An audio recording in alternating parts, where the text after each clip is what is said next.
It's been so long since I've been on YouTube that I don't even know how to intro anymore. In the past few years, I have moved to London and now I am moving away from London. I have been through breakups and I've gotten engaged. So there's a lot of things that have happened since, and I figured what better way to get to know each other than through an assumptions Q&A. Let's dive right in, shall we? I have them on my laptop.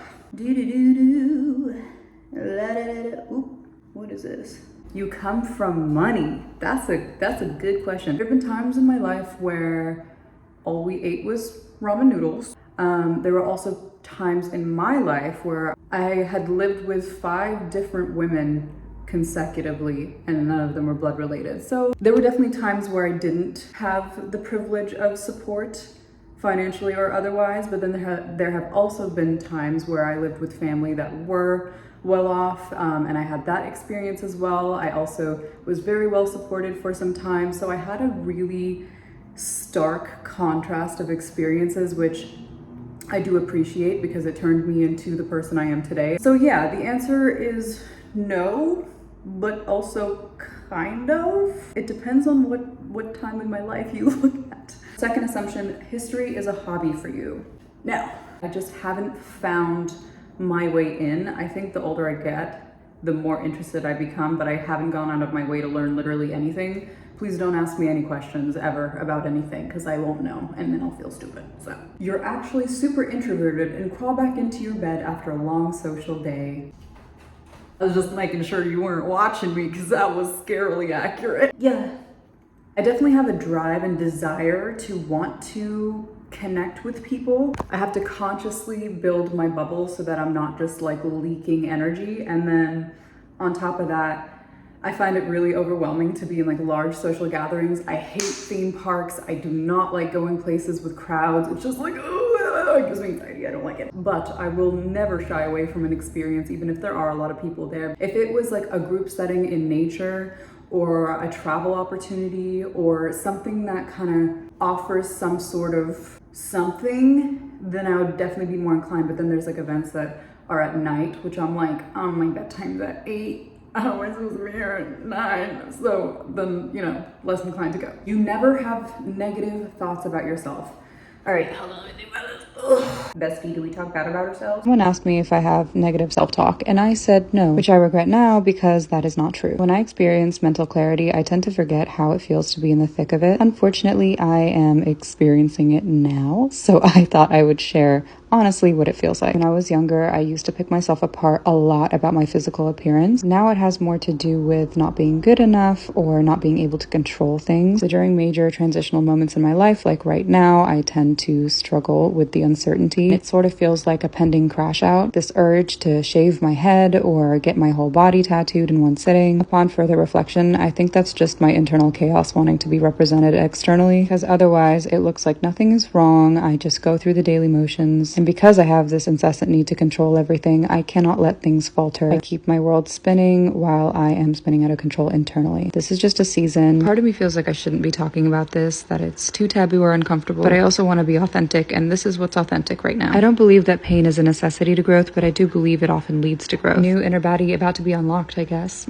I used to have such debilitating negative self-talk that I didn't want to be perceived, I didn't want to go outside, I didn't want to interact with people, I hated myself, and I think that over time, I definitely developed this relationship with myself where I'm self-reliant, and because of that, I trust myself, I keep promises to myself, and that allows me to develop a very strong bond. And so there are times where I feel like I'm not good enough, there are times where I feel like I should be doing more, things of that nature, but I do try to self-correct quite quickly. I don't talk down about myself. I don't let myself talk badly about things I cannot change about myself.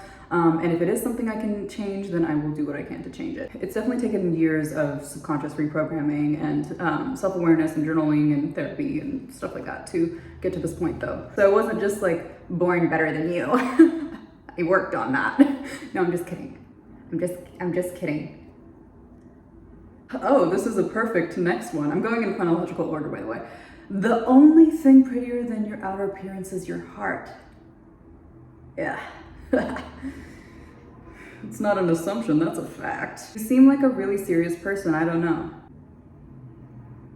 I don't know how to answer that. You know what? Being lighthearted, being easygoing, whatever, that's something that happens naturally, and it's not something that I can just like curate. I don't know. If it happens, it happens. I think like growing up, I was like the weird kid. I like to be a bit of a clown. Like that's how I got my attention, was making people laugh. So I am a bit more animated in person for sure. And I think I'm serious towards people that I feel like need my help. Because then I'm kind of more like, this is what you need to do. This is my advice. Take it from me. Like there's like quite a few questions. I was gonna go in chronological order, but there's quite a few about my partner and I's intimacy. So I'm gonna skip those. You've had it easy when it comes to love. I don't think that is true for anybody. The first people who teach us what love is are our guardians, our parents, people that we have growing up, right? If you have a turbulent experience with love and caretaking in your early years, chances are that's gonna bleed into your future years until you heal those patterns and do some unprogramming. So yeah, I had very shitty experiences. You know, I don't know if we're gonna count relationships when you're a teenager, but I did have, you know, short-term like boyfriendy crush situations, and the first few of those were abusive. I'm talking about like physical violence, I'm talking about emotional violence, I'm talking about blackmail. Like definitely I have not had it easy when it came to love, but one thing I pride myself on is being a lover girl and never ever ever giving up on the goodness that can exist in people. So just because there are terrible people out there who do terrible things does not mean that you are doomed to only experience those types of people. You know what I'm saying? So no, it hasn't been easy. It hasn't. But I actually really love that was an assumption, because maybe that means I don't seem crushed. That's really good. I assume you'd like to start a family in the next few years. I have no idea. I've always kind of thought that I would start a family in my 30s, and I'm still in my mid-20s, so I don't know. I would have to have a lot of security in a lot of different ways to feel like I want to start a family, and right now is still very much figuring things out type era. So, which is fun. It's a part of the journey, but yeah, I don't think I could be mom right now. I'm an auntie though. I like that. I can't believe how much of these are about my intimate life. I can't talk about it because, not because I'm like, ew, why would you even ask that? But because it includes somebody else and I would need consent for that, and it's just, I don't know if it's very demure to talk about that online. A lot of men try to holler at you.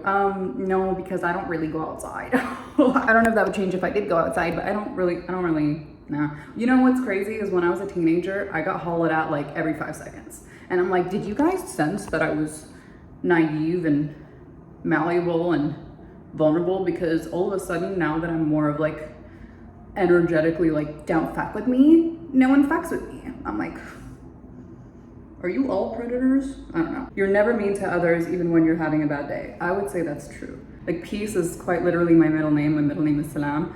And I feel like that's a huge part of my identity, is making sure that I'm kind to people. That does not mean that I'm nice.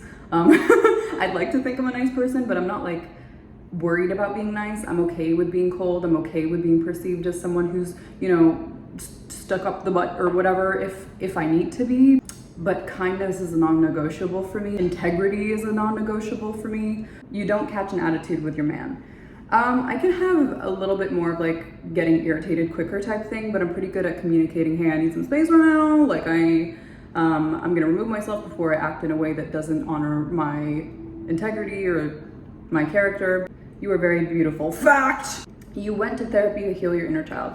I went to therapy on and off since I was 13. I think most of what benefited me therapy-wise was actually self-therapy and watching YouTube videos and reading books. So that helped me much more, because there was even a time where I actually sought out help with a therapist, and when I sat in front of her and told her why, she said, yeah, that's not like, good luck with that, you need to find someone else. I could not believe, like I had never been turned down in that way before. I was like, damn. You studied how to rewire your subconscious mind. Yes, I did. Part of it wasn't even something I was aware I was doing. I was just, by becoming more self-aware, I started becoming more aware of my subconscious mind, and then eventually I started really deep diving into it. Psychology is a huge passion of mine, and at some point in my life, I would love to get my PhD or master's in psychology. So yeah, I do really like that kind of stuff. My mother's also really deep into the esoteric world, and so I feel like that's kind of dribbled down a little bit into the way that I live my life. I like to have a good balance. You had really strict parents and now you're breaking free from their ways of teaching. I wouldn't say they were really strict. My father was pretty absent. I actually recently went no contact with that entire side of my family. In a very peaceful way. It was very disappointing, to be honest with you. I don't feel a heaviness from it though, because it was kind of a long time coming, you know, when someone has been a consistent factor of neglect and pain and backbiting and abuse. Like, you kind of just, it kind of doesn't come as a shock anymore when you are a self-respecting person and you have to walk away. So yeah, it wasn't from them being strict. My mother was always very, very lenient, almost to a fault, and my father was just absent and abusive. So yeah, but my mom's an angel. We have a very great relationship now, and I tried my best with my father. So onward and upward. You subconsciously ate a chicken arm, which is disgusting, to prevent you from not eating it. For context, I had mentioned that when I was vegan for a few years, I stopped wanting to be vegan while I was like deep in my bodybuilding journey. And I was like, you know what I'm really craving is chicken wings. So I went to Wingstop, and that was my first non-vegan meal in a long time, and I cried. I don't know why I decided that that would be a good breakthrough meal. So this is really funny. Like, maybe I was self-sabotaging in a way. Yeah, but it's been years since that point though, and I eat meat. So I actually have to go hit the gym and then prepare for a flight to Chicago tomorrow, because I'm gonna go pick up Morph. I'm gonna vlog the whole experience in case anyone else needs to know how to internationally travel with a cat. It's a whole thing. So yeah, I will see you in my next video. I'm gonna be consistent with videos from now on. That's why I waited so long to actually post, because I wanted to make sure I did it when I could be consistent. Please do subscribe and leave a thumbs up. But yeah, thank you for watching. Thank you for being here. Have a good day.